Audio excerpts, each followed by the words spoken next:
Good evening. We'd like to call the Durham City Council meeting to order at 7:02 p.m. on Monday, October the 5th, and certainly want to welcome all of you that are here with us this evening. If we could just take a moment for a silent meditation, please.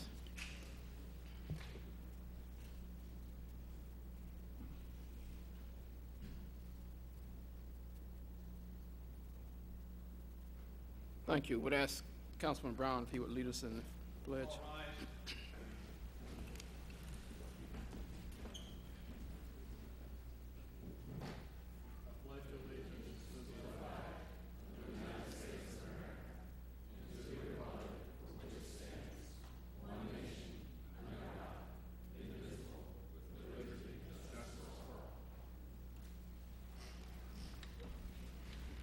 Madam Clerk, could you call the roll, please?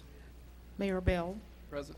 Mayor Pro Tem Cole McFadden, Councilmember Brown, Councilmember Katati, Councilmember Davis, Councilmember Moffitt, and Councilmember Shore.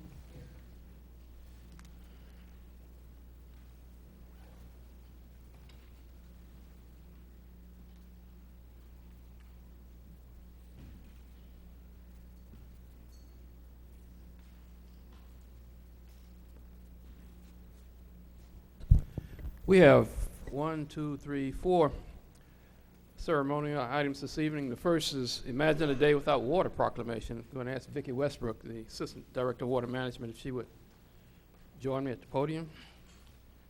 And this reads, whereas water is our most valuable natural resource, and whereas the delivery of quality tap water and infrastructure that carries it to homes and businesses is often taken for granted, undervalued, and unappreciated. Whereas an adequate supply of quality tap water is necessary for public health, fire suppression, and all our overall economy and quality of life. Whereas climate change may impact the availability of our precious natural resources, and decisions we make regarding water use will impact future generations. Whereas everyday citizens in Durham use water for activities they take for granted, such as bathing, making coffee, brushing teeth, and flushing the toilet. Now, therefore, I, William V. Bell, Mayor of the City of Durham, North Carolina, do hereby proclaim Tuesday, October 6, 2015, as Imagine a Day Without Water in Durham, and call on the citizens to consider the value of water for each individual, the community, and economy of our city, in the hope that we will never have to live a day without water. I further encourage all citizens to learn about ways to help protect our source waters from pollution, to practice water conservation, support efforts for improved water and sewer infrastructure, and to become informed and involved in local water issues. Witness my hand in Corpus Christi City of Durham, North Carolina. This is the 5th day of October, 2015. I'm going to present this to Vicki, and for any comments that she may have. Thank you. Sure. Thank you, Mayor Bell, City Council. We appreciate this proclamation, and I'm accepting this on behalf of the entire department. More than 300 people who work day in, day out, 365 days to make sure that we always have a good supply of drinking water and other wastewater services. We deliver about 27 million gallons of water per day to our customers, and they believe that every time they turn on the tap, the water should be there, and every time they flush the toilet, it should go down. But we're encouraging them on this Imagine a Day Without Water to think about the other things that may impact them. Many people, when we went on the street during Centerfest, they talked about just the things Mayor Bell mentioned: no water to drink, no coffee, no showers. But we asked our friends in the fire department, and they couldn't do their job. They couldn't put out fires. But we also need to think beyond that. There's also the impact to our medical facilities, our local businesses, and any number of other things. So just keep in mind, I would like for you all to imagine what you would do on a day without water. I encourage you to watch our video, which will be posted tomorrow on social media. We've had our friends at Centerfest. Some of them are in the room now. One of them standing behind me. So they're all featured on our video, which will be featured tomorrow and throughout the day. And then lastly, I'd like to recognize our Water Efficiency and Conservation Manager, James Lim, who produced the video and did the editing and everything else on his cell phone. So technology is wonderful. One more piece of good news: both of our dams are full and overflowing. Thank you very much.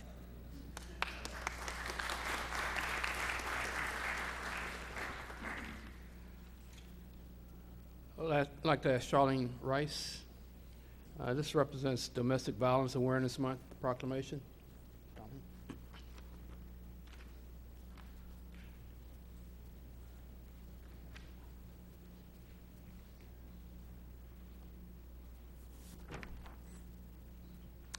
It reads, whereas as a community, we value safety and security, we care about the physical and emotional well-being of all of our neighbors, and we recognize the right of every individual to live a life free of violence and fear.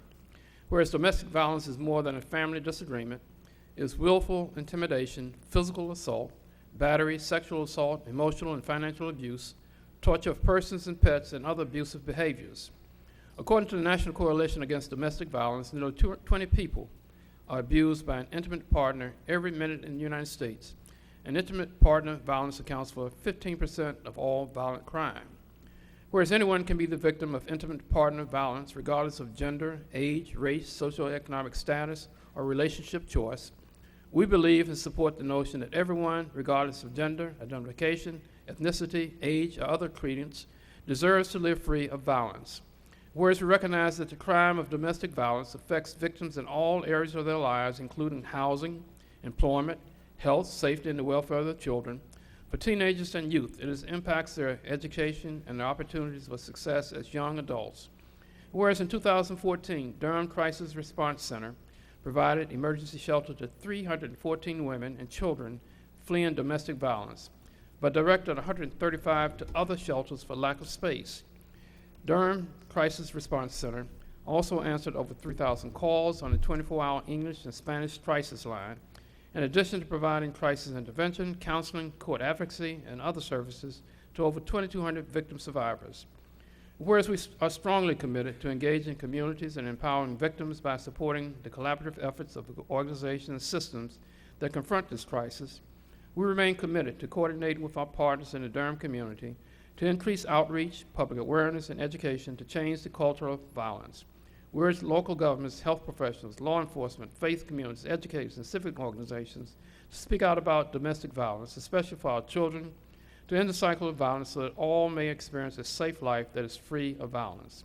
Now, therefore, I, William V. Bill Bell, Mayor of the City of Durham, North Carolina, do hereby proclaim this month of October 2015 as Domestic Violence Awareness Month in Durham, and hereby urge our citizens to observe this month by becoming aware of the tragedy of domestic violence and supporting those working and participating in efforts to end the violence. And with this in my hand, the Corpus Christi City of Durham, North Carolina, this is the 5th day of October 2015. I'm going to present this to Charlene for any comments that you may have. Sure. Thank you, Mayor Bell and City Council. On behalf of the Durham Crisis Response Center, I also want to thank the many partners that we have in Durham in all of the agencies that we work with, including our Durham Police Department Domestic Violence Unit, the Sheriff's Department, our Prosecutor's Office, the hospital, and all of the other agencies that help us serve our victims of intimate partner violence in Durham, and also work to end the violence in our community. Thank you.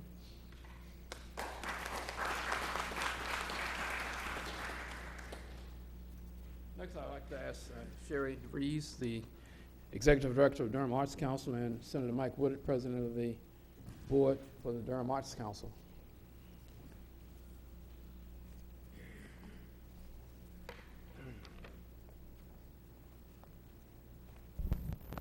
I'll tell the public, once a city council person, always a city council person. He was up eating dinner this evening. But good. Well, welcome here. I'm sure many of us had an opportunity to experience the weekend of Centerfest, and I would say, at least from my experience, that was probably one of the best that I've attended. And I heard that from so many people that were in attendance. The fact that it was back downtown, beautiful weather, great vendors, great food, great exhibits. It was just a great weekend for Durham, and I want to congratulate you again, Sherry, and your team for making this happen. But this evening we're here to talk about National Arts and Humanities Month. Whereas arts and humanities enhancing the lives of all Americans, and whereas arts and humanities affect every aspect of life in America today, including the economy, social problem solving, job creation, education, creativity, and community livability, whereas cities and states, through their local and state arts agencies and representing thousands of cultural organizations, have celebrated the value and importance of culture in the lives of Americans and the health of thriving communities during National Arts and Humanities Month for several years, whereas the United States Conference of Mayors has actively participated in National Arts and Humanities Month since 1984, whereas the United States Conference of Mayors National Arts Partner, Americans for the Arts, will again coordinate this year a national awareness campaign of activities for National Arts and Humanities Month, whereas the nation's 95,000 nonprofit art organizations, the National Endowment for the Arts, the National Endowment for the Humanities, the nation's 5,000 local art agencies, the Arts and Humanities Councils of the 50 states and 6 United States jurisdictions, and the President of the United States have participated in the past and will be asked to participate again this year in this national celebration.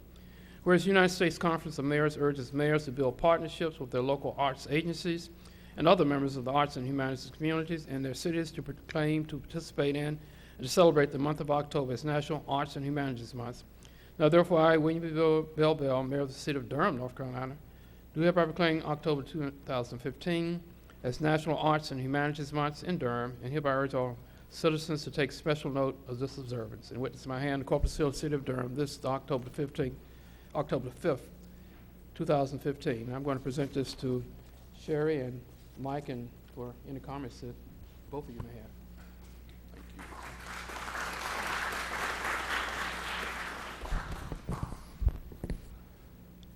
Thank you, Mayor Bell, ladies and gentlemen of the council, Mr. Manager, Mr. Attorney, Madam Clerk. It's my pleasure to be serving as board president of the Durham Arts Council this year. For the last 14 years, I've heard with some frequency a certain person tell us that great things are happening in Durham. And the arts is one of those great things that happens in Durham. And it just doesn't happen because it's really partnerships. So I'd like to thank the City of Durham for the partnership. I think one of the reasons arts is so strong here is because our city has stood behind the arts community. Whether it's partnering on through various departments like our ongoing relationship with OEWD, Parks and Recreation, of course the partnership of the Durham Arts Council building, which most of you know was the former City Hall, and you all contract with the Durham Arts Council to program and turn into our arts hub here in downtown. Or, as the mayor mentioned, your support of Centerfest. We could not do Centerfest without the support of the city. Certainly our police department, but our transportation department came through in the clutch this year and made sure Market Street was open, the sanitation department. So many different departments make Centerfest happen. As the mayor alluded to, it was a record-breaking Centerfest. We had just shy of 35,000 people attend Centerfest in downtown Durham this year, record number of artists and vendors. So we appreciate the partnership that we have with the city throughout the whole arts community.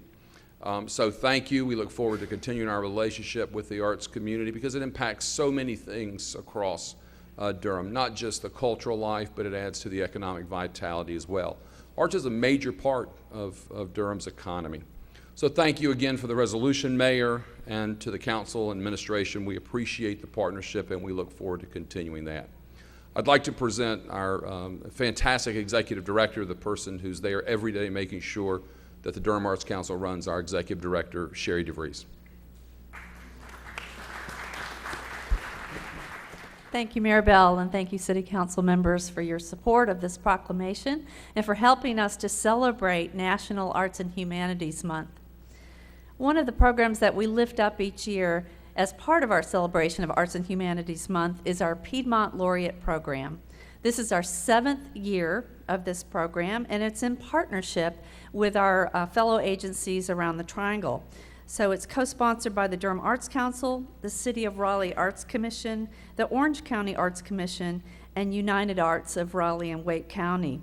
This is a competitive program that writers throughout our region apply to be selected as the Piedmont Laureate for the year. And then throughout the year, they make appearances and do special programs to help raise awareness and help people learn skills in writing. So this is a wonderful program. I'm very pleased to introduce to you this evening our Piedmont Laureate for 2015, James Maxey, who is a writer and teacher of speculative fiction. He's the author of 10 novels, 1 collection of short stories, and 21 short stories. He is the founder and host of First Monday Classics at the Orange County Library and has conducted numerous workshops on how to create a speculative fiction world and how to just write. He's a familiar presence at writers' conferences and on speculative fiction panels. As Piedmont Laureate, he has conducted workshops at the North Carolina Museum of Natural History. He'll be telling ghost stories at Mordecai House in Raleigh and the Burwell School in Hillsborough, and will be hosting a special program at the Durham Arts Council on December 2nd called the Piedmont Laureates Gifts, which will bring together all of our Piedmont Laureates from the past 7 years to ask the question, if you could put one book in the hands of everyone on earth, what book would it be? So you'll have to turn out on December 2nd to hear more about this. And now with great pleasure, I introduce to you James Maxey, our Piedmont Laureate. Thank you, Mayor Bell. Thank you, City Council members.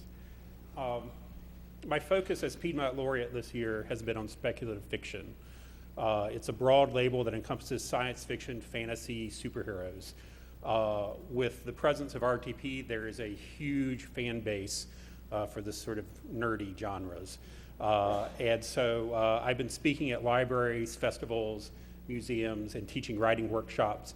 I also lead a lot of discussions, and one of the most popular talks I've done is called The Superhero Inside Us All. Tonight, I'm going to give you the 60-second summary of a topic I normally do in a half hour. So the main topic of the presentation is Superman and some of the biggest misconceptions surrounding him. For instance, people often assume that Superman disguises himself as a reporter so he can hear news about crime. This is obviously not necessary, since Superman can see and hear crime happening long before it ever reaches a newspaper. Another mystery about Superman is why he bothers being Clark Kent at all. He can juggle mountains and melt battleships by staring at them. Why does he put on a suit and show up for a day job with a boss who yells at him and coworkers who famously scorn him as a wimp? If Superman really wanted to do all the good he's capable of, shouldn't he just take over the world, become a benevolent king, and make everything right? The answer comes when you understand that Clark Kent isn't a disguise Superman wears to protect his privacy. Superman is a disguise Clark wears so he can live a normal life. As Superman, Clark has traveled all over the world. He's seen that countries run by dictators, even ones run by dictators who think they're making the world better, just aren't as good as democracies. So the reason Clark is a reporter, putting up with a grouchy boss and lackluster pay, is because he knows that fighting giant robots is a distraction from the real work of building and improving civilization. In his heart, it's not heroic to put on a cape and fly above the city. The real battleground for making the world a better place is in his daily life, punching the clock, meeting his deadlines, collecting his paycheck, and paying his taxes. You can bet that Clark votes in every election, not just the big stuff like president. It's his job as a reporter to know this stuff and his duty as a citizen to care. He believes it's important to attend city council meetings and sit in on zoning boards deciding where to run a new sewer line or whether or not to build a new library. As a reporter, he's fighting for his famous causes of truth, justice, and the American way. So I'll wrap up again by saying thank you to the council for your support to the Piedmont Laureate Program. But most of all, I'd like to thank everyone in the room for showing up today and helping to keep civilization moving forward. I appreciate your hard work and dedication, and so I'm sure does Superman.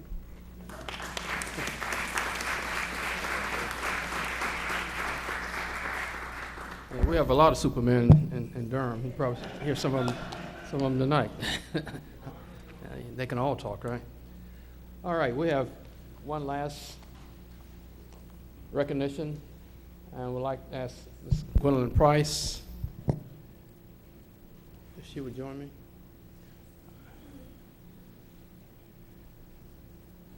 And also the Durham County Adult and Nursing Home Committee, if members present. Again.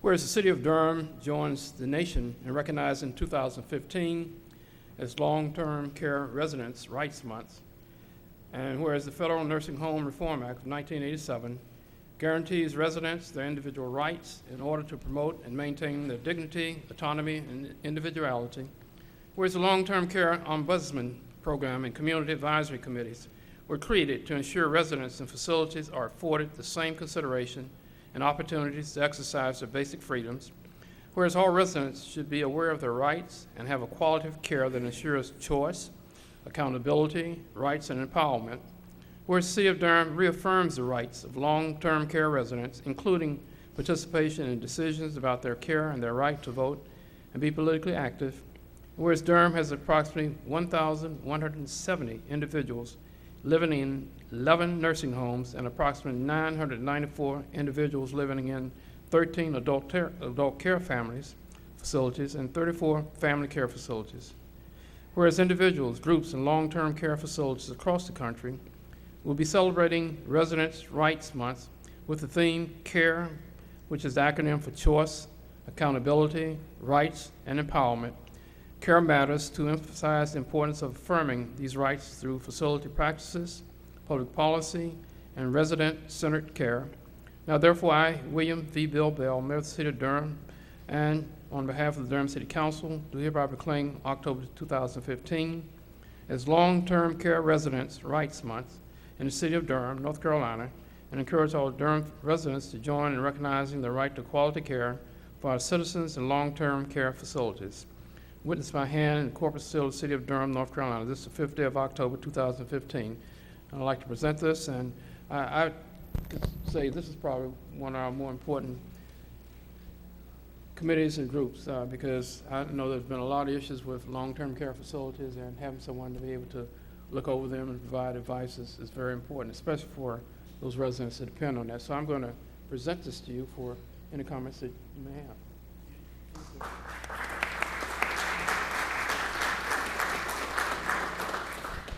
So on behalf of the Adult Care Home Committee and the Nursing Home Committee, I'd like to thank you, Mayor Bell and City Council, for recognizing October as Residents' Rights Month. The Adult Care Home Committee and Nursing Home Committee, under the supervision of Triangle J Area Aging, has the responsibility to visit our long-term care facilities on a quarterly basis. And we're volunteers appointed by the county commissioners, and we visit our more than 40 facilities on a quarterly basis, and our family care homes we visit on an annual basis. We are dedicated to the rights of individuals in long-term care facilities, and we thank you for your support in our efforts, and we look forward to continuing to be advocates for truth, justice, and the American way.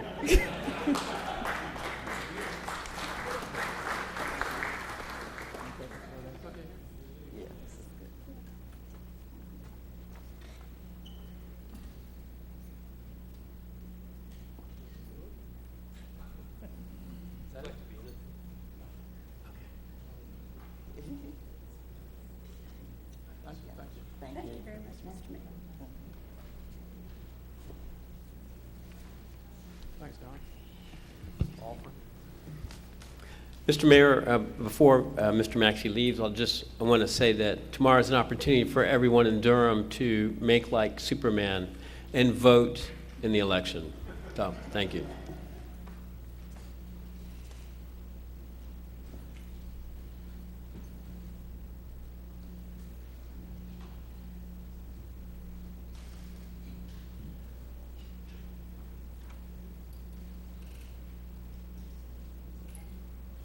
May I ask, are there any comments by members of the council? If not, I'll recognize the city manager for any priority items. Thank you, Mr. Mayor, members of council. Good evening, everyone. I don't have any formal priority items this evening, but I did want to bring to your attention a little flyer that I put at your places. As you may be aware, the Durham Home Builders Association, Durham, Orange, and Chatham County Home Builders Association is sponsoring the Parade of Homes. Began last weekend, and it will be next weekend and the following weekend. And you will be pleased to know that there is a home in Southside on South Street that is a part of the Parade of Homes this year. It's not one of the homes that the city has been sponsoring and a part of. This is a home built by the Durham Building Company, but I think it's a terrific tribute to the work that the mayor and this council has done to promote the Southside community, that we would now have a new home on South Street being featured in the 3-county area Parade of Homes. Pretty remarkable, so congratulations. Thank you. I recognize the city attorney for any priority items. Mr. Mayor and members of council, no priority items. Likewise, city clerk. No items, Mr. Mayor. Thank you. We'll proceed with the agenda as printed. The first item being the consent agenda. And consent agenda items may be approved with a single vote. If a member of the council or a member of the audience pulls an item from the consent agenda, we'll discuss that later in the meeting. On the consent agenda, item 1, approval of city council minutes. Item 2, street and infrastructure acceptances. Item 4 is an item that can be found on the general business agenda. Item 5 is generator maintenance and emergency repair services contract 2014, amendment number 1. Item 6 is the bid report for August 2015. Item 7 is the proposed temporary construction easement and revocable use easement with Impress Development LLC for shared use of alley adjacent to 112 West Main Street. Item 8 is the proposed sale of 1010 Chestnut Street, parcel number 118597 by upset bid. Item 9 is proposed sale of various property interests to Lambert Development Hunt Street LLC for the Parkside at Morris Ridge project. Item 10 is proposed design services for the Department of Transportation sign and signal shop operations. Item 12 is the Mayor's Hispanic Latino Committee request to be an official committee. That concludes the consent agenda. We'll entertain a motion for the approval of the consent agenda. Been properly moved and second. Madam Clerk, will you open the vote? Close the It vote. passes 7-0. Thank you. We move to the general business agenda. Item 4 is the Durham Orange Light Rail Transit Project. Good evening, Mr. Mayor, members of council. Wesley Perham with the city's transportation department. Item 4 on your agenda recommends that council authorize the mayor to send a letter to Go Triangle endorsing the recommended preferred alternative in the draft environmental impact statement for the Durham Orange Light Rail project.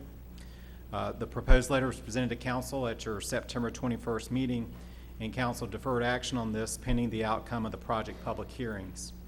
The hearings were held Tuesday and Thursday of last week, and a city staff summary of the oral comments is provided and included with your agenda materials this evening. Please note that the public hearing comment period is open through October the 13th. The draft letter before you tonight was modified following the September 21st meeting. The modification occurs in the first sentence of the last bullet on page 1. This wording change was in response to a recommendation by Councilmember Davis and has been so included in your packet. Members of Go Triangle staff are here this evening to answer any remaining questions that council may have. Otherwise, we do recommend that council authorize the mayor to forward the proposed letter to Go Triangle endorsing the recommended preferred alternative in the draft environmental impact study for the Durham Orange Light Rail project. I know that there are some edits that a couple of my colleagues have proposed, to include myself, but before we do those edits, this isn't a public hearing, but a couple of people have signed up to comment, and I'd like to recognize them at this particular time. Each have 2 minutes, as you had the public hearing. Item 4 is the Mark Iwinski and Dan Jewell. If you could come to the podium to the right, please.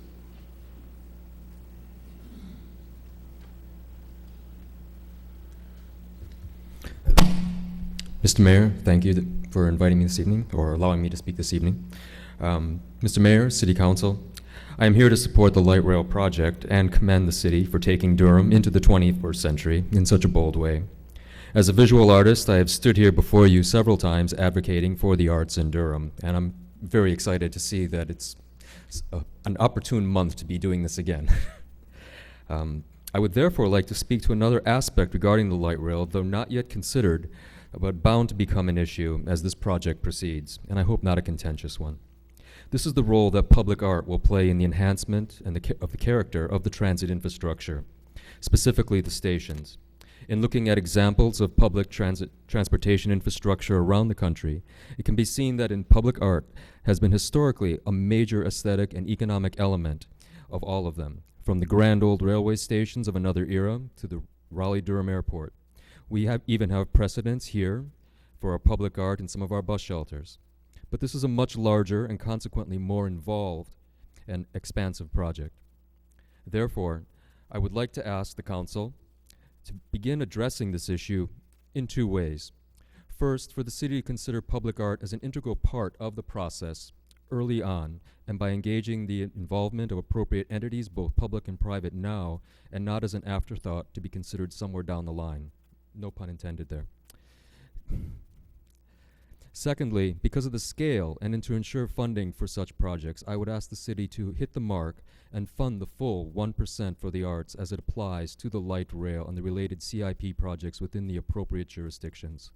This great project deserves great art to enhance it, and making these changes would not only ensure adequate resources for high-quality public arts projects in the city's light rail stations, but would set the tone for public arts projects going forward. It will in the end showcase Durham as a leader integrating excellent urban planning, public transportation, and public art. Thank you very much for your time. You're welcome.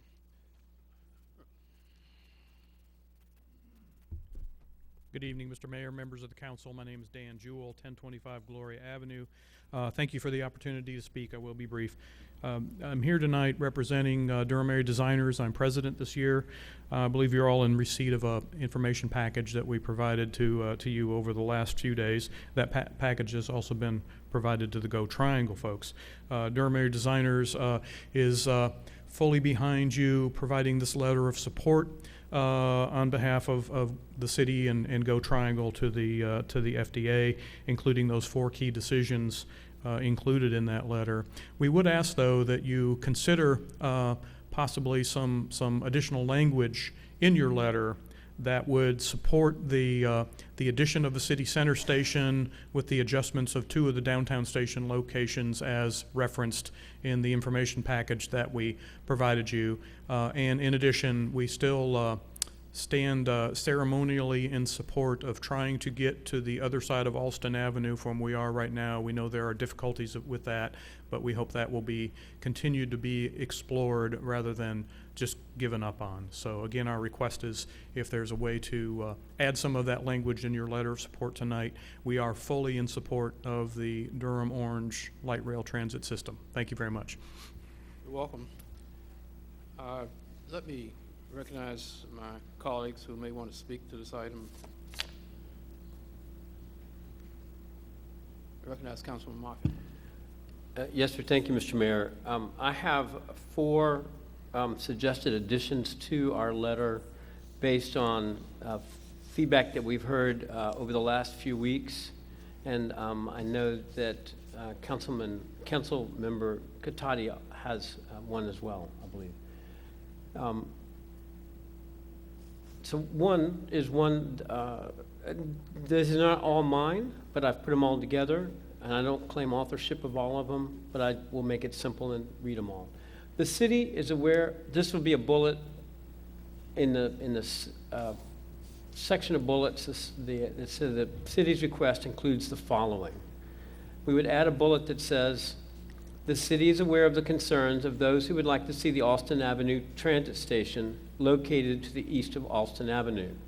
Given the economic and technical engineering constraints, it appears it is not feasible to relocate the station beyond its proposed location. In the event there is an analysis by Go Triangle and the FTA that these constraints can be overcome, the city supports such a move. The second one reads, the city requests that during the project engineering phase, Go Triangle carefully evaluate feasibility of modifications to the locations of the Buchanan Station and the Durham Multimodal Transit Station, as well as the inclusion of a city center station, as recommended by Durham area designers.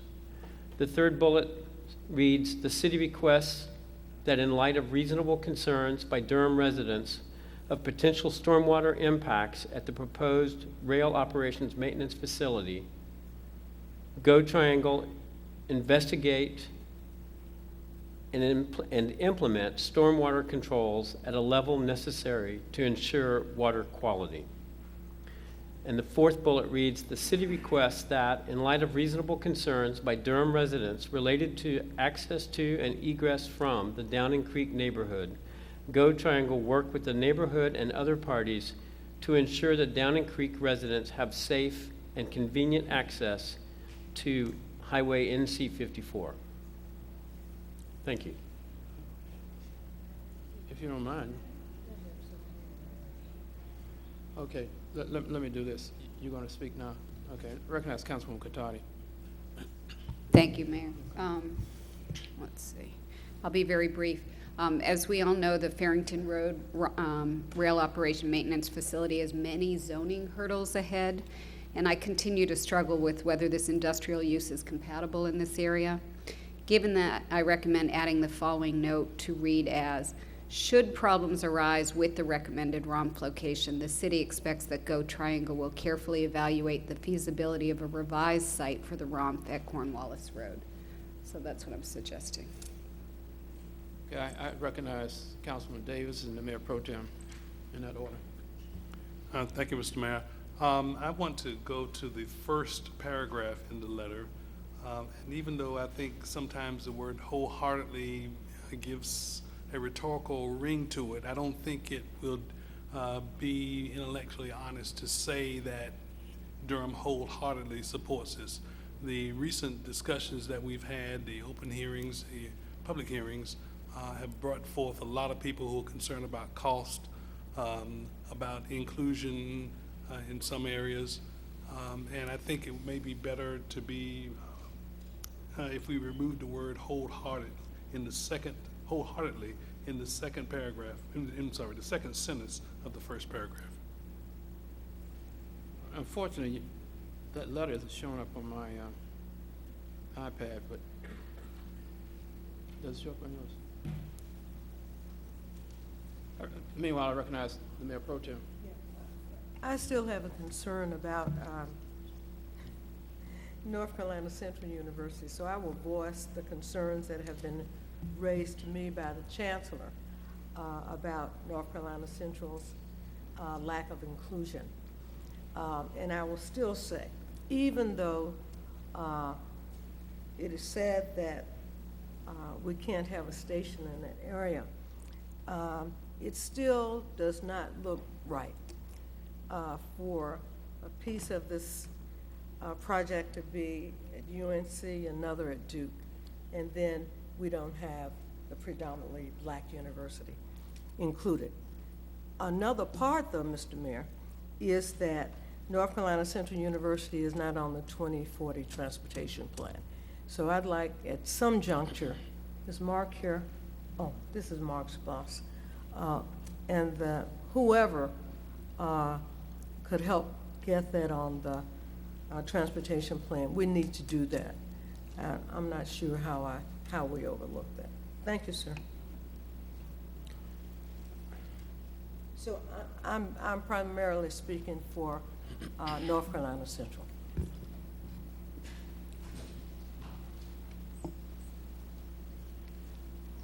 Madam Pro Tem, I understand your comments and your concerns. I can tell you I've had conversation with the Chancellor also. In fact, she's written a letter to the effect that while obviously she would like NCCU to be included in part, she understood the issues at hand. And I know that Go Triangle has taken her comments very seriously and have worked assiduously to try to see how that might happen. But unfortunately, due to the timing and the economics and all the technical issues, it isn't possible in this phase.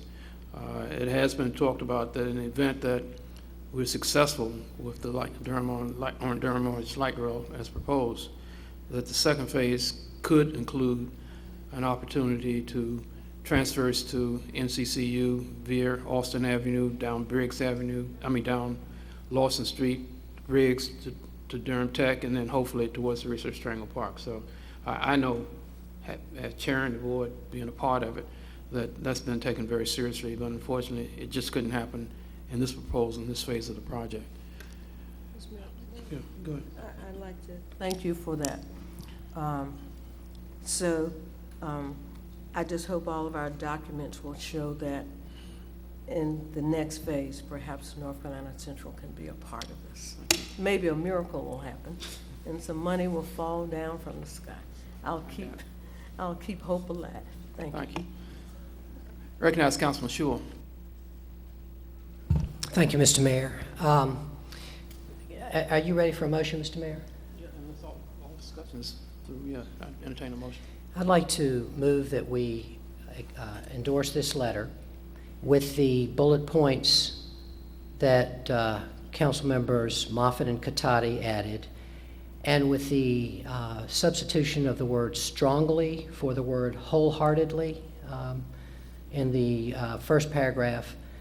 I understand where Councilmember Davis is coming from. I do think that we have a strong support. We have a 60% endorsement in the referendum, and while there is opposition, and so I can see where wholeheartedly might be a little too wholehearted, that I think if we went with strongly, that might hopefully satisfy everyone. So I would like to make that motion. Second. It's been properly moved and second. Is there further discussion on the item? Here now I'm going to call a question. Madam Clerk, will you open the vote? Close the vote. It passes 7-0. Thank you. And I guess I would just like to add, now that we have the letter, we understand this is a long process that we're in. When I say we, collectively, we, Go Triangle, City of Durham, County of Durham, Chapel Hill, Orange County, and all those that are involved. And this is just one step of the process. Obviously, the person, the organization that carries the biggest weight on this project is the federal government, the FTA. And I'm sure they will take into consideration the DEIS and all the accompanying statements that go along with that and deciding whether or not they're going to support this project. They have a lot of experience with light rail systems across this country.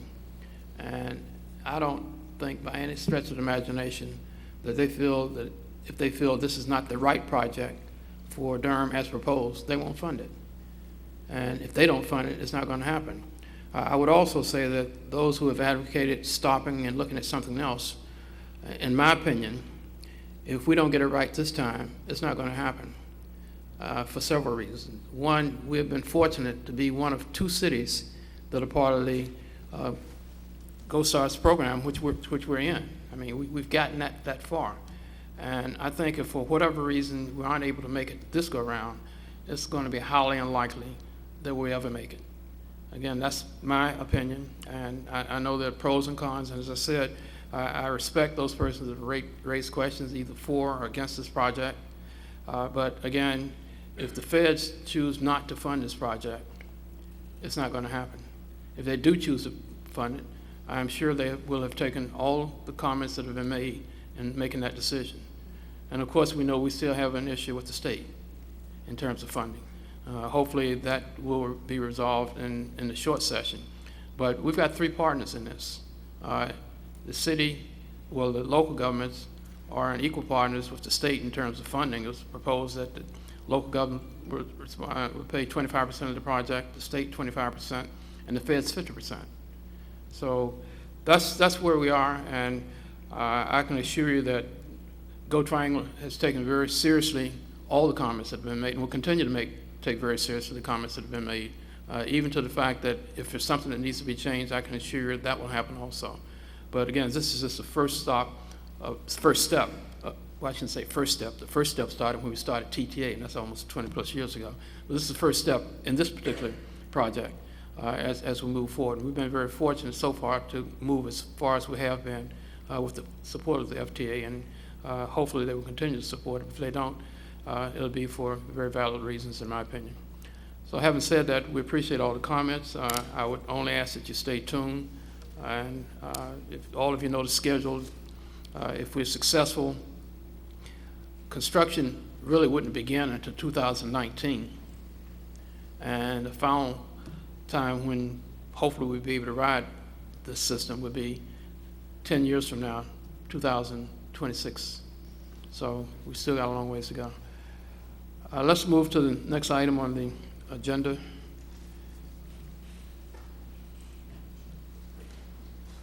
Which is the general business agenda public hearings.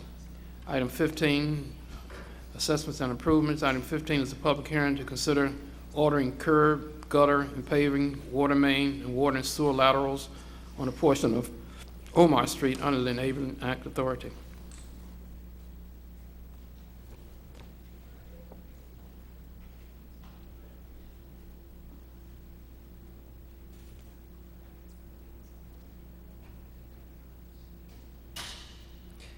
Good evening, Mayor Bell, members of the council. I'm Robert Joyner.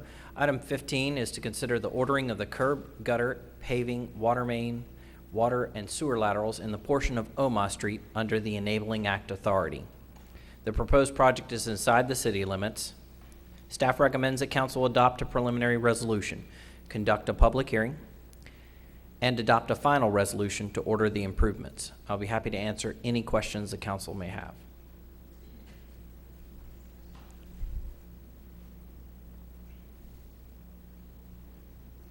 Again, this is a public hearing, and I would ask first, are there comments or questions by members of the council on this item?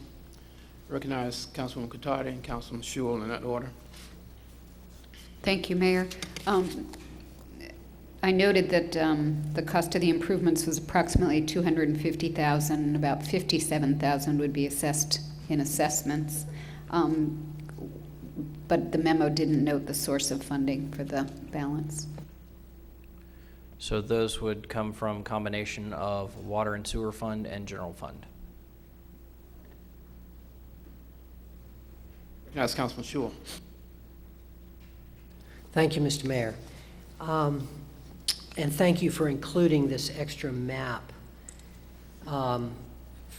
that we got today. Am I correct, Mr. Joyner, that the 4 of the 5 parcels that have not signed,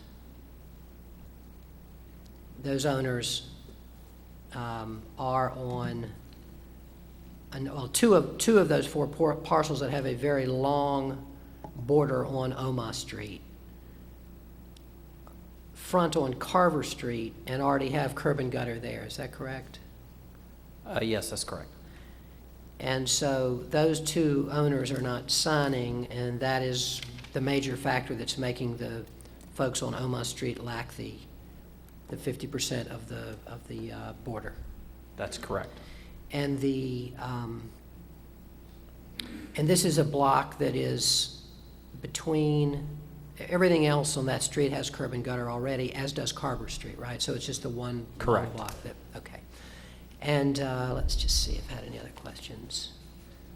Yeah, those are my questions. Thank you. Recognize Councilman Moffitt. I do have one question. If we decide tonight to order the improvements, your best estimate on when those improvements would be installed? I ask this for the homeowners who are present so that they have some sense of. Most likely, I think in design, probably sometime around 2019. And depending on CIP and other things that are ordered, potentially after that, approximately 3 to 4 years for construction under our current timelines, notwithstanding other priorities that the council may wish to engage in the meantime. Thank you. Are there other questions by members of the council? Is it anyone in the audience that wants to speak on this item, this being a public hearing matter? That's fine. You can come speak if you'd like to. If you just state your name and address and fill out a card after you've spoken, you have 3 minutes. My name is Miranda Terry, and I live at 3024 Omagh Street, and I'm the petitioner that has worried everyone to death about doing this. For us, it's really a quality of life issue. We're only short 5 linear feet, and over 50% of the neighbors have signed the petition to go ahead and pave. So really, we're at the mercy of those 2 properties that have a front door that faces a paved street. And so it really doesn't affect or impact their quality of life. So for us, it makes a big difference. You know, you can only get 1 car through there. There's huge potholes all the time. If you drove down right now, your car would be a mess. So, you know, we really are begging at this point to have the road paved. It's really less than a block, and it's outrageous that it's not paved, especially when we're willing to take a portion of the cost and pay for it ourselves. Thank you. You're welcome. Recognize Councilman Moffitt. If no one else has I'm not sure if anybody else has a comment, but if they don't. You indicating you want to speak? If you could come to the podium, please, and state your name and address, and later fill out a card.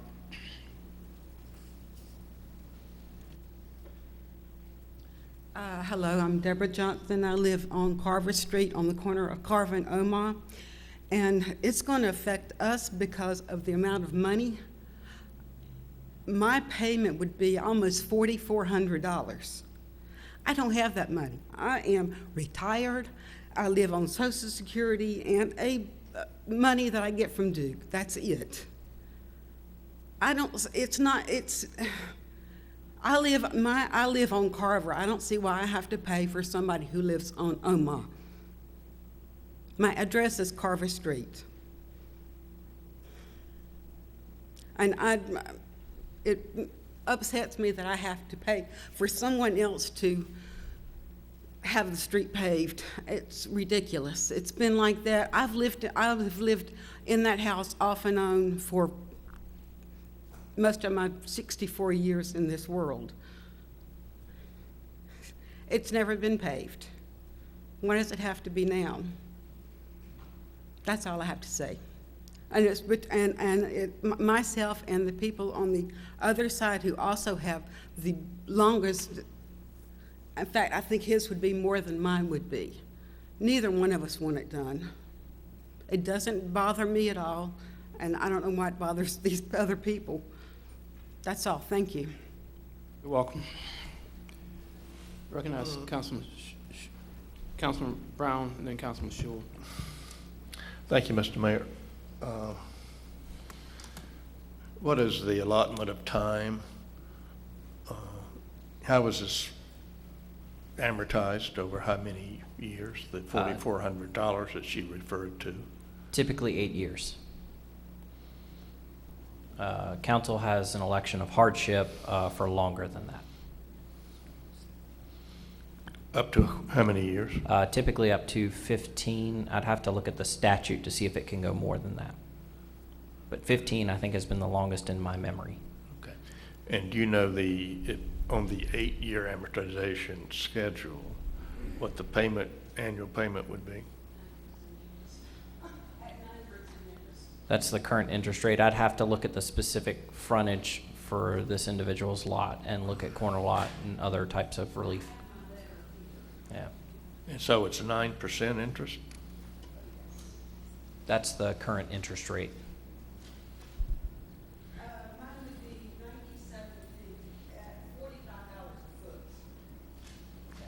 $45 or what?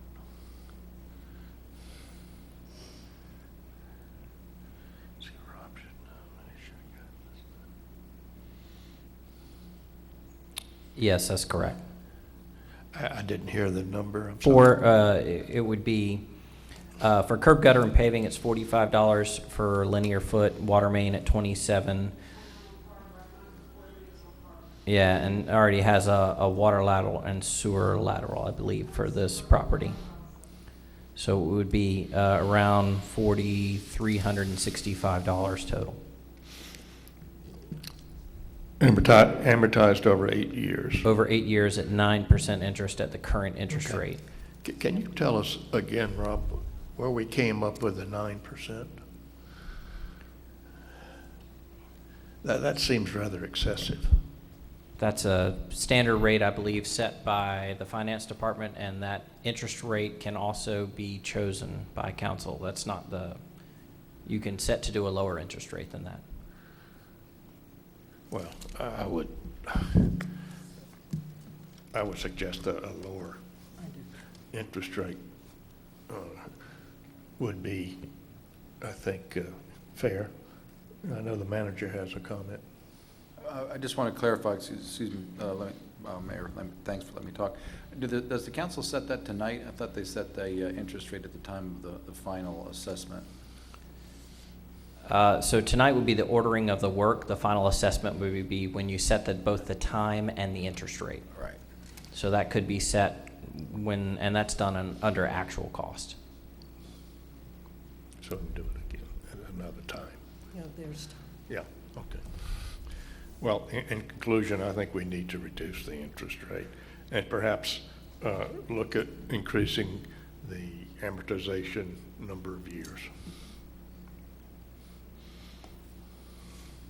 Do we have a criteria for establishing hardship?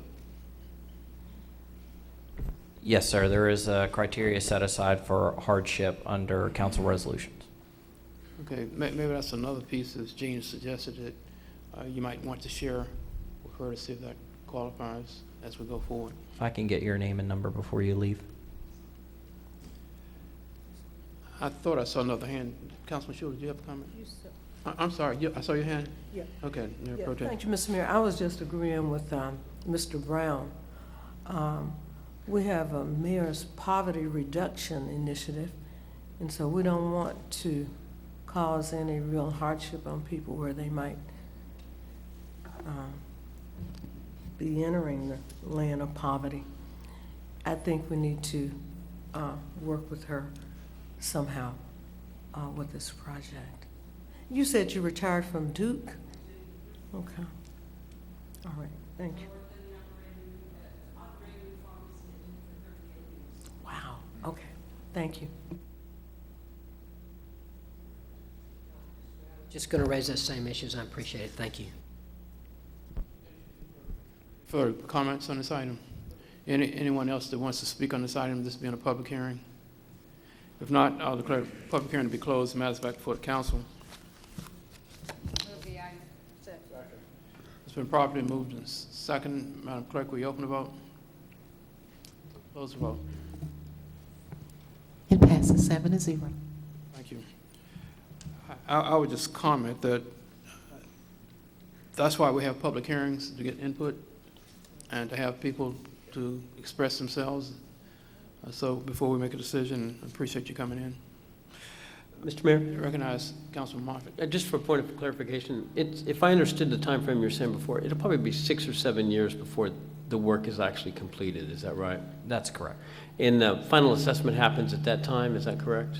Final happen at the time of work is completed, and you look at the cost of the total work, and then you look at the cost of the assessment, and that rate is set at the current hearing date. Right, okay, so that'll be in 6 or 7 years' time. Correct. And the members of council at that time will determine interest rate and time frame. And time frame for payment, all right. Yes, sir. I do want to say I certainly understand your situation. I have great empathy for your situation and also for the people who live on Oma Street and have lived there for a long time. So it's not an easy decision, but I think it's the right one that we've made, and we'll certainly want to work with you to make it as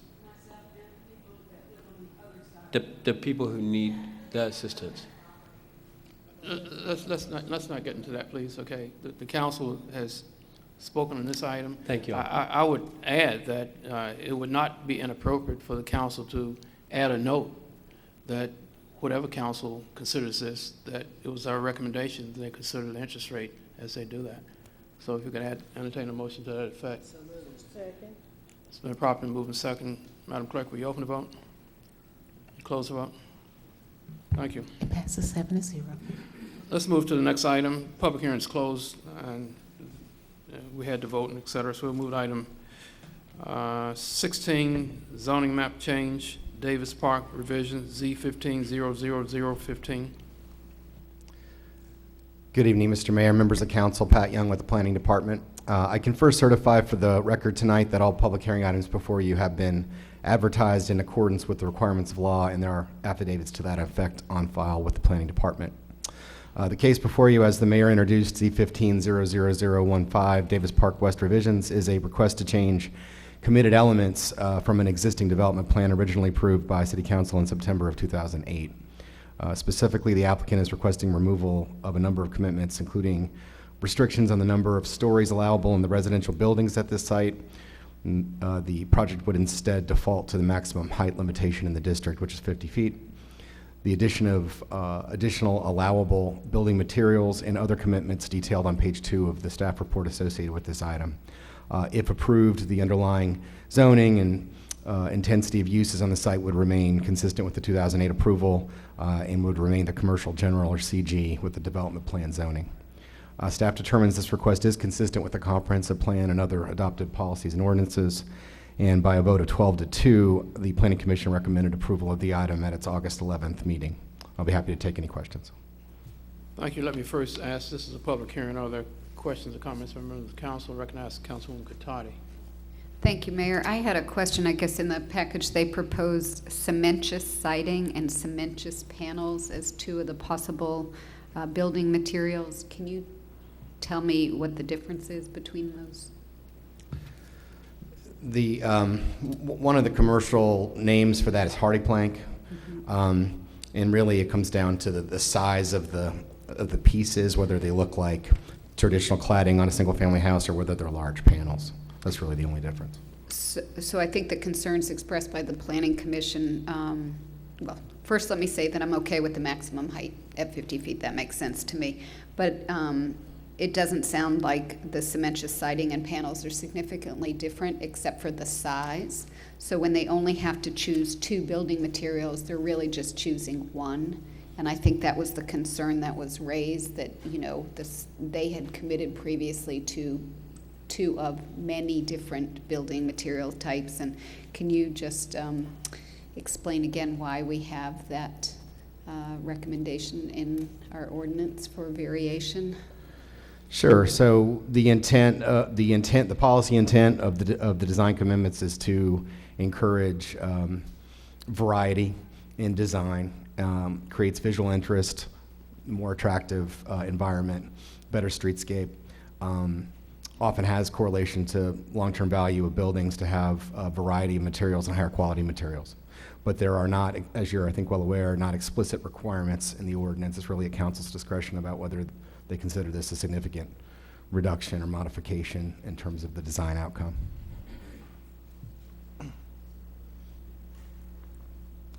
Any other questions, comments? Again, this is a public hearing. I would ask if there are persons that would like to speak on this item. If not, let the record reflect that no one else has to speak. I will declare the public hearing to be closed. Madam Secretary, before the council. Recognize Councilman Stewart. Thank you, Mr. Mayor. I appreciated Diane's questions.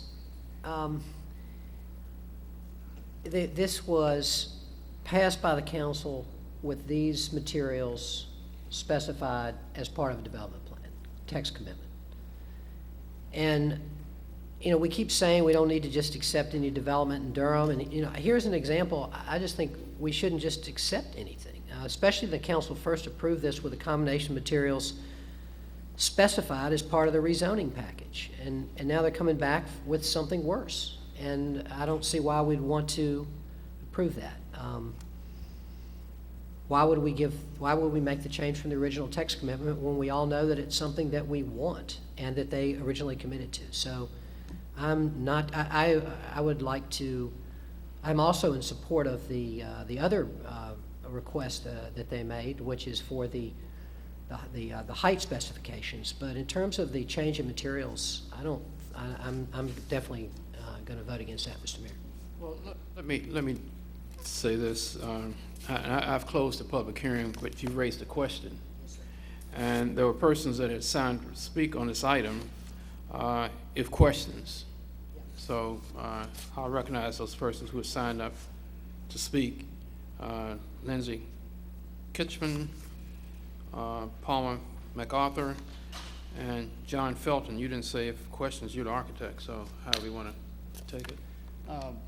Good evening, Council. I'll handle the questions. I'll try my best to handle the questions first.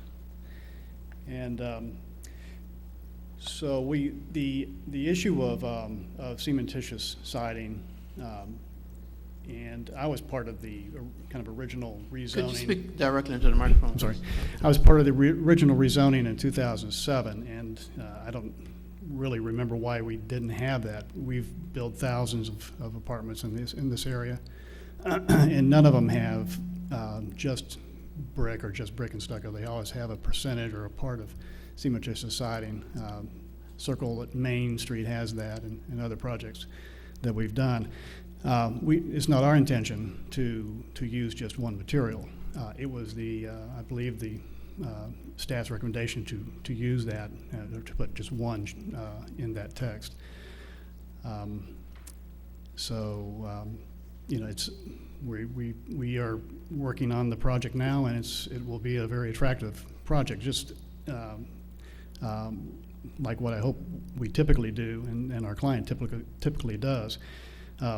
Part of the text talks about the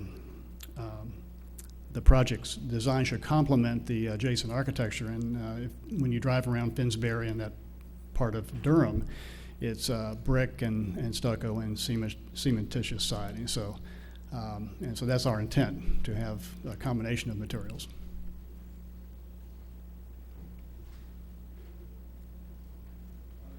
Are there other questions? Recognize Councilwoman Catotti. Yeah, Mayor, I guess I'd like to offer a substitute motion. Given what you're saying, if we change the language, or you changed your committed element to at least 3 of the following, I don't object to adding the cementitious, thank you for the correction in the pronunciation, siding or the panel, but I don't think you should be able to be limited to just that, because that essentially seems as one. It doesn't sound like that's a hardship, given that you already intend to do that, so I wonder if that's the easiest solution, change it to at least 3. That's fine with us. Thanks. So that would be a substitute motion. I don't know if staff needs to clarify anything on the committed element. Right, exactly. Well, before we do that, we had the motion. Was there a second to the substitute motion? I second. All right. Oh, we certainly can accept and enforce the change from 2 to 3. Are there further questions on this item? We're voting now on the substitute. Recognize Councilman Moffitt. You have a comment? I'm sorry, I was just going to say, with the proffered committed element, the substitute is the same as the underlying motion. It's just to move the item. They just changed the proffered committed element. It's still a substitute motion. Okay, so we're voting on a substitute motion. If no further questions, we're voting on a substitute motion. Madam Clerk, will you open the vote? Close the vote. It passes 7-0. All right, thank you.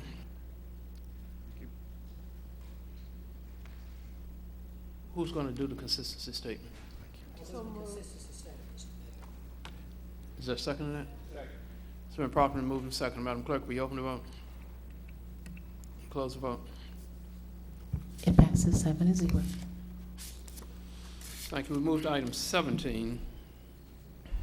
Zoning map change, Hannibal Point sub-area AZ 15-00011. Thank you, Mr. Mayor, members of council. Pat Young again with the Planning Department. This case, Z 15-00011, Hanover Point Sub-Area A, is a request to change the zoning map designation of 13.47 acres located on the east side of East Horseshoe Road, which is east of South Miami Boulevard, from its current designation of PDR, Planned Development Residential, 4.760 to PDR 6.038 to allow for a maximum of 64 single-family dwelling units. The property is part of a larger zoning map change that was originally approved by City Council in October of 2006. And despite the nominal increase in density associated with the PDR, there have been changes in our method of calculating density since that time, and the total number of units permissible in sub-area A of this development would not change from the currently approved number, which is 138 single-family units. The substantial change proposed by what's before you is a request to modify a number of committed elements. These are outlined in detail in Attachment 9 of your staff report, and these include removal of commitments pertaining to off-site roadway improvements. Staff determines that this request is consistent with the comprehensive plan and other adopted policies and ordinances, and by a vote of 13-0, Planning Commission recommended approval of the item at its August 11th meeting. I'll be happy to take any questions. Again, this is a public hearing. The public hearing is open. You've heard the staff report. Recognize Councilman Catotti. Thank you, Mayor. One thing I didn't hear staff comment on, but I noted, and I don't have it right in front of me, is it wasn't clear to me why you were striking the committed element related to the tot lot. Oh, okay, maybe that's, and I hadn't noticed it earlier. It's already built. Great, thank you. Are there other questions by members of the council? If not, this being a public hearing, we've had one person that has signed up to speak. Is there anyone else that wants to speak other than Patrick Biker? Not Patrick, you have 3 minutes. Yes, sir. Good evening, Mayor Bell, Mayor Pro Tem Cole McFadden, members of the City Council. My name is Patrick Biker. I live at 2614 Stewart Drive. I'm an attorney with Morningstar Law Group in Durham. I'm here tonight representing Lennar Carolinas. We are requesting your approval of this zoning map change in the Hanover Point subdivision. With me tonight are Mitch Barron and Chris Allen from Lennar. Since you've just heard the staff report on this requested rezoning, we do not have a whole lot to add on this topic. In a nutshell, we're requesting this rezoning in order to remove a commitment of the original 2006 zoning case related to improvements on East Horseshoe Road. At that time, the City of Durham Public Works Department requested that a section of East Horseshoe Road be improved to meet city standards. That standard was for a 33-foot wide road with curb and gutter. Since then, we have reevaluated that design with the Public Works Department and determined that Horseshoe Road cannot be constructed in a manner that will satisfy current stormwater criteria due to existing structures, drainage patterns, and topography. This rezoning will relieve us from having to build the road improvements as originally committed in 2006. Instead, and with the help of NCDOT, we have redesigned our access ways and related road improvements for this new neighborhood. Those plans have been approved by NCDOT and are in the construction process right now.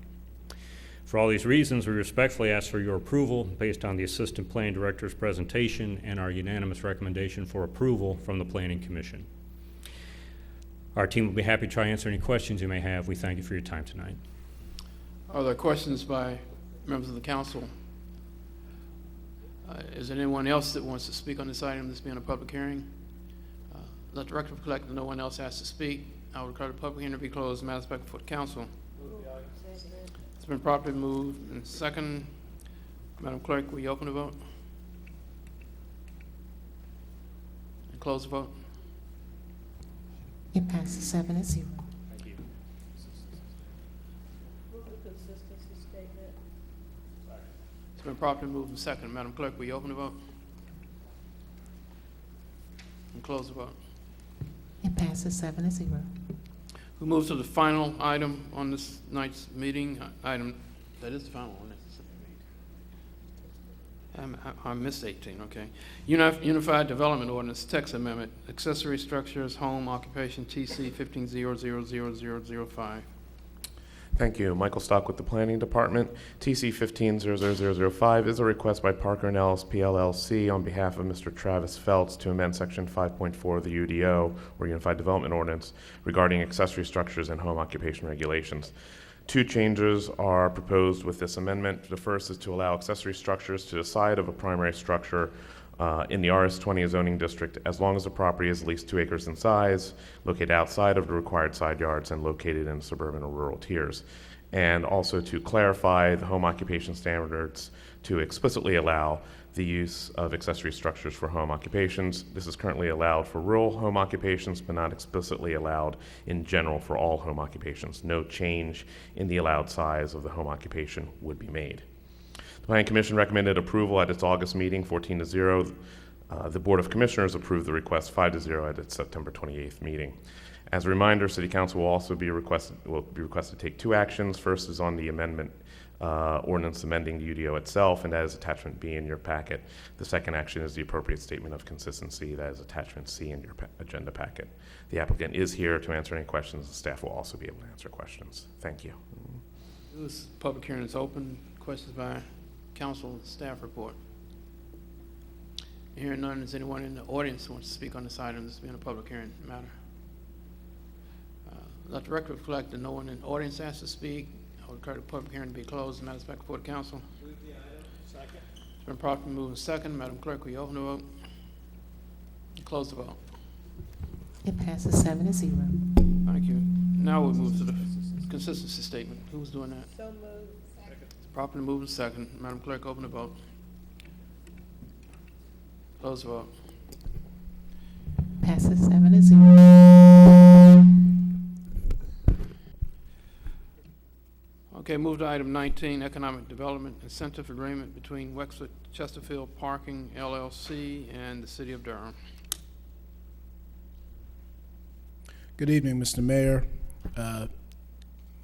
members of council and city staff, and members of the viewing public. I'm Kevin Dick. I'm the Director of the Office of Economic and Workforce Development. I'm here this evening to present a proposed Economic Development Incentive Agreement between the City of Durham and Wexford Chesterfield Parking LLC. I would like to acknowledge the presence of Dan Kramer and Justin Parker of Wexford Science and Technology, and they may want to make brief comments as part of the presentation at the close of the public hearing. Just a bit about Wexford. Wexford is a real estate investment development company specializing in life sciences. Within the state of North Carolina, they have completed an adaptive reuse of a historic R.J. Reynolds tobacco manufacturing facility in 2005, adjacent to 6 major academic institutions, and they wish to carry out the same type of project here in Durham.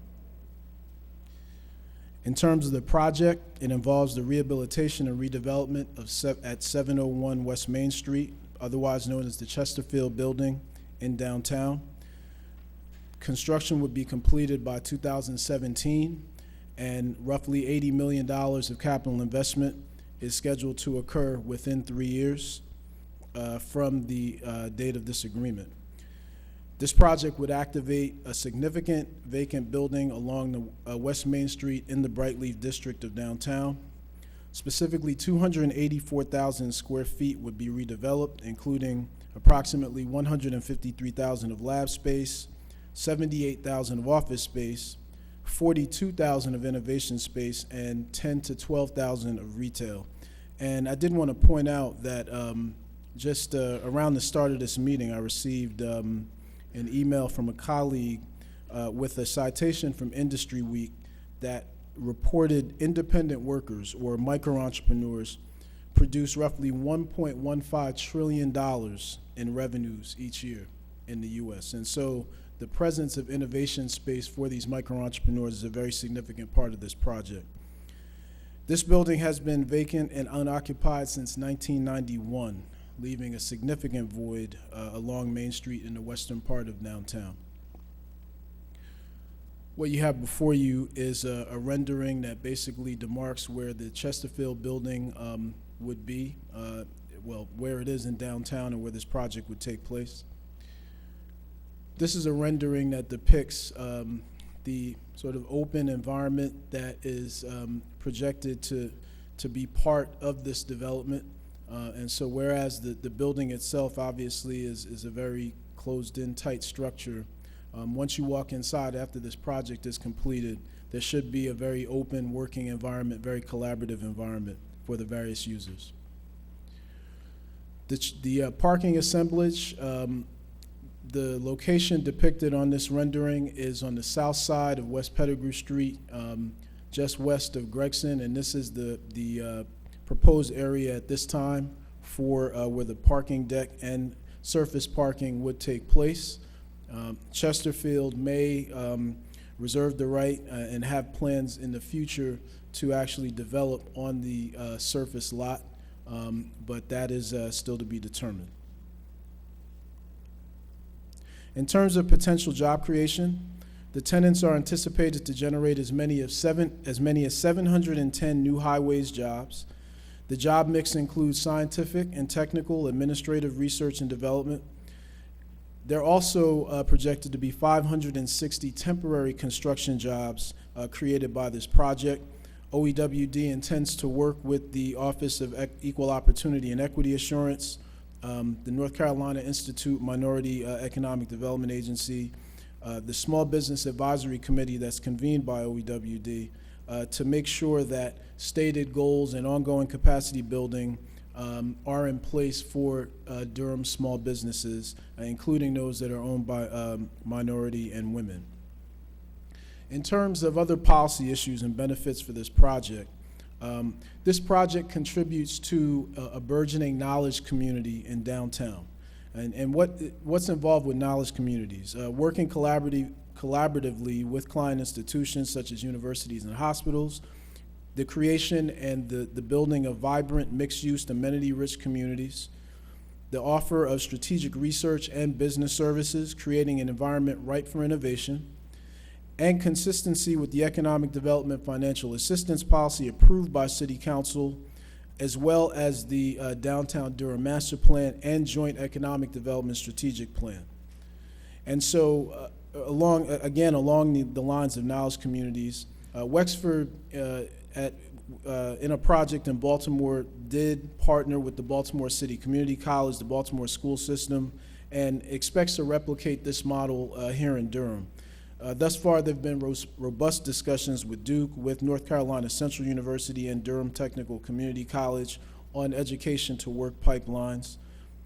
This project would also contribute to the live, work, play districts that are part of the Joint Economic Development Strategic Plan and really would support an innovation district concept downtown. A recent Milken Institute report talked about the clusters of existing and emerging science-based technologies being crucial factors in shaping the economic winners and losers of the first half of the 21st century. The authors state in the report that in order to create international comparative advantage in a knowledge-based economy, clustering innovative activity is imperative. According to the study's Biotech Index, the top 12 metros, the Raleigh-Durham-Chapel Hill area was number 3. But the project that is being presented this evening, as well as the one that was presented 2 weeks ago, help continue this momentum and help us sustain competitiveness with other large metro regions throughout the country and throughout the world. The project financing would involve $6 million to be paid by the city over 15 years. The remaining capital required for the project includes, for the most part, a combination of historic and new markets tax credits, private equity, and an anticipated incentive from Durham County government. The county has agreed in principle and is anticipated to conclude negotiations imminently.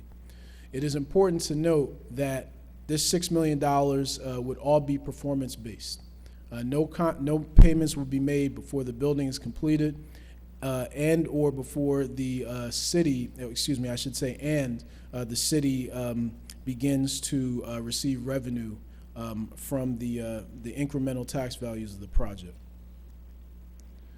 Other conditions that would precede payments include completion of construction by 2017 and $80 million of capital investment, a minimum of $80 million of capital investment within 3 years. The inclusion of a workforce plan stipulating the use of the NC Works Career Center as a source for the recruitment of talent. The inclusion of a Durham-based business plan promoting the use of Durham-based contractors and vendors, including minority and women-owned business enterprises. The delivery of a precondition payment to the city annually to accompany the incentive payout. The availability of at least 50% of parking for public use on nights and weekends.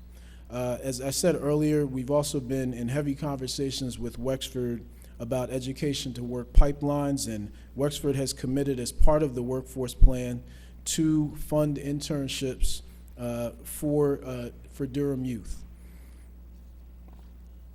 Why is an incentive necessary? $6 million in city payments is needed to make the project feasible in Durham because the adaptive reuse of a former factory facility is cost prohibitive, particularly for these types of uses. That factor, as well as ownership uncertainty, have resulted in failed attempts to activate the site thus far. Laboratory space development often requires greater investment than other commercial or office development types. The project must rely on self-contained parking, and which would be newly structured. And the project would desperately create needed Class A office space within downtown. Our current vacancy rate is only 6%. And so if projects do not come to downtown because there's not enough office space, that means that we are foregoing the ability and opportunity to create more jobs in downtown. Why does this project make sense for the Durham taxpayers? Firstly, the successful redevelopment of a pivotal vacant downtown property will increase property and sales tax revenues. Secondly, the development will attract high-tech laboratory and office tenants, creating high-wage jobs in growing industry sectors. Thirdly, additional service industry workers will be needed as high-wage earners increase. I would like to point out that another Milken Institute report talked about the fact that biotech jobs have a 3.6 to 5 multiplier. That means for every job created in the biotech industry, we can expect 3.6 to 5 to be created in other industries. And so adding jobs in high growth industries is very important to the growth of our economy. And lastly, anticipated revenues far exceed the proposed maximum investment. And so the city stands to gain $8.6 million in revenues over the 15-year period of this agreement. And with that, I'll take any questions and comments. Okay, thank you, Kevin. Recognize members of the council for questions. The Mayor Pro Tem. Kevin, you have done an outstanding job on this project. Thank you very much. And you need to know that. I would like to point out, Madam Mayor Pro Tem, and appreciate your comments, but just the hard work and dedication of a number of city staff and colleagues and other agencies have brought us to this point. Thank you. I understand that. Are there, quite welcome. Are there other questions? Recognize Councilman Shule. Thank you, Mr. Mayor. Kevin, could you show us the parking again? Sure. The parking slide. I'm a little confused about where it is. I'm not, okay. And where is the Chesterfield from there? So it is a few blocks of a walk to the north and then a block to the east. So Chesterfield's at Duke and Main Street. Yeah. And basically, the parking structure is at Gregson and Pettigrew, or one side of it is at Gregson and Pettigrew. Yeah, so now I get it. Okay. The opposite, right? Okay, so it's a little bit of a trek. Yeah. It's good to see the language included about the treatment of contractors and subcontractors. And I appreciate you all including that, and thank you to the city attorney's office. Who monitors the arrangement for the guarantee of 50% of parking to be publicly available on nights and weekends? And so I believe that the way we would go about that is essentially imposing an easement. If it were not adhered to, we would work with our transportation department to make sure that the slots were being reserved for the public. There'll be some form of an agreement developed. Okay. And is this only for the duration of the incentive period, or is this forever? I believe we have this in place for 40 years. Okay, I missed that. Right. I'll call that forever. And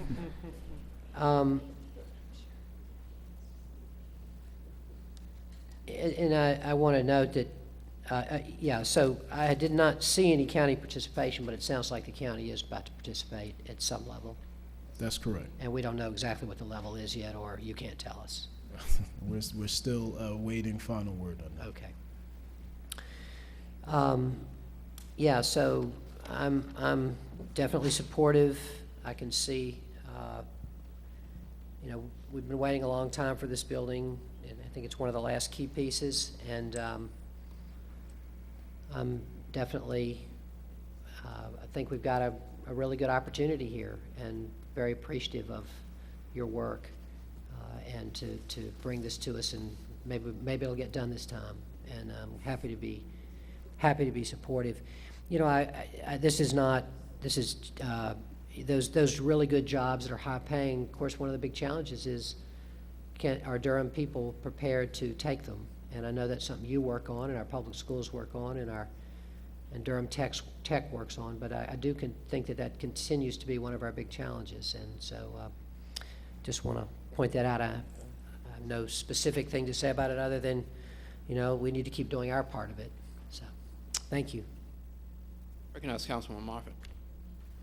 Yes, thank you, and I want to echo the Mayor Pro Tem's comments on the hard work of you and the rest of the staff.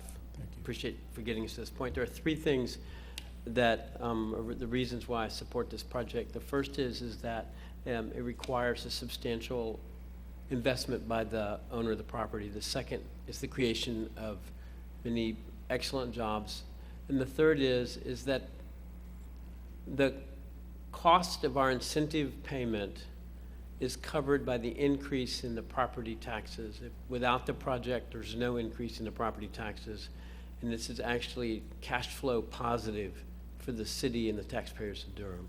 So I appreciate the fact that we have a win-win situation here, and we can take a building that's been vacant for a long time and turn it into an important asset for the community.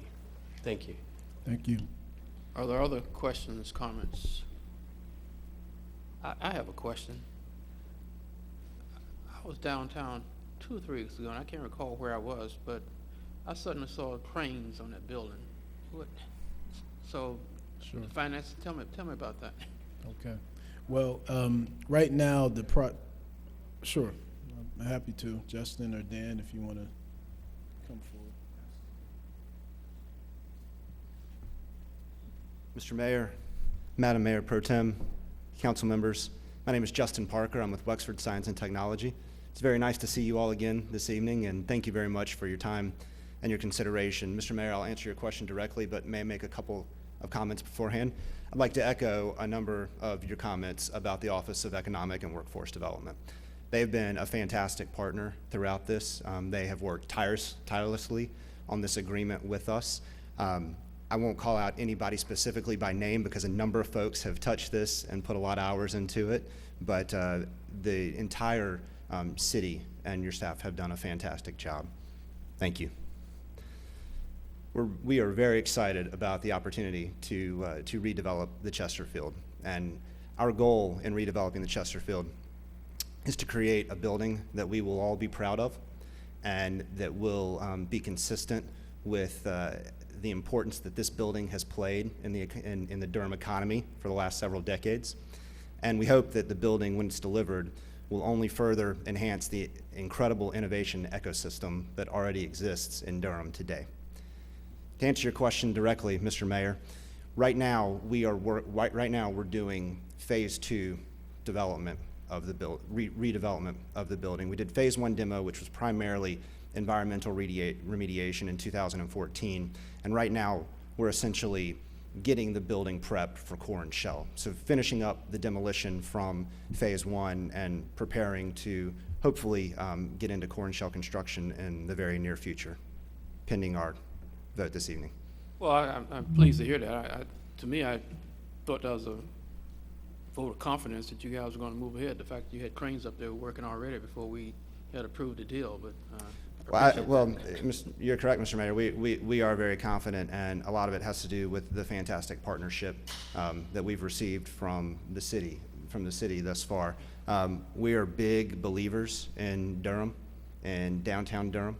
Durham is a city that's full of innovators, creators, restaurateurs, entrepreneurs, nerds, as we found out this evening. And our experience here thus far has been fantastic, and we can't wait to get started and really go in full bore and deliver the building and, again, create what we believe will be an important asset to downtown, to the Brightleaf District for decades to come. That's great. Thank you. Yes, sir. Thank you. Recognize Councilwoman Catotti. Yeah, I wasn't going to say anything. I do support this project primarily because of the redevelopment of a long vacant building. I had a question, actually. I'm curious. The Georges Rousse sculpture, well, actually it was a painting in the stairwell. Have you and/or will you be able to preserve that? The big blue circle? Does anyone know what I'm talking about? There's one in one of the central rooms that I'm sure will go, but anybody remember when that was? Maybe 2006? Okay. They went in, and in the stairwell, I do believe it was a blue circle, a tronc de lieu, where you look up and... I have not personally seen it. Okay. However, I will absolutely look into it Great. and find out. Send me an email, let me know. It'd be great to preserve. So, I will. Thank I you. will. I will touch base with you on that, Okay. and hopefully we can track it down again. I haven't seen it, but if we can, we'll do our very best. Mr. Mayor, Talk so long, Karen. I'll give you a clue on your hunt. If you can't find it, Frank Conhouse and Ellen Castley, were the people who coordinated all of that work when Georges Rousse was here. Frank Conhouse and Ellen Castley. Okay, where the public hearing is closed, we had a motion and a second. It's been properly moved and second. No further questions. Madam Clerk, will you open the vote? Close the vote. It passes 7-0. All right, that's great. Okay, are there other questions, comments, any other items to come before the council? If not, we're adjourned at 8:37 p.m. Thank you.